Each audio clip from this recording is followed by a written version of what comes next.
I'm talking about here is just getting some good voicing and some real presence in our voicing by what we're doing, even with just a simple phrase or two like this.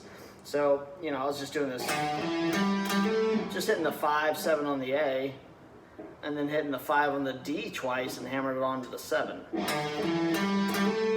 Like that, and then maybe even doing that on the D twice. Little tremolo at the end there, right?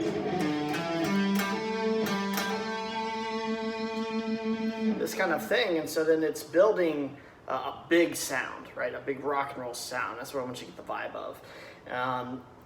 Yeah, so it's having some actual presence, putting that extra bit of like oomph in what we're doing instead of just kind of da da da da da da. You know, boy, you're really like making it sing, making it sing. As I'm holding out that last note, and then, like I said, putting some tremolo on it so that it really sings out. And, you know, my effects, I've got distortion and just some delay. And that second phrase I did,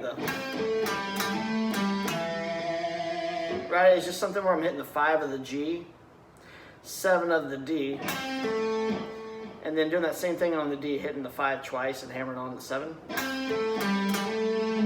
And then getting the 5 of the D to the 7 of the A. Right, so I'm just connecting a couple of simple phrases, but with a big sound where I'm letting it really sing and creating some presence, putting some oomph into what I'm doing, okay? And so obviously these phrases, you can hear they make sense together. Think of it like a couple of sentences that actually make sense to make a paragraph, for example. They'd be one thought, not just like, Mary has a cat, the tree is green. It's like, what are you talking about?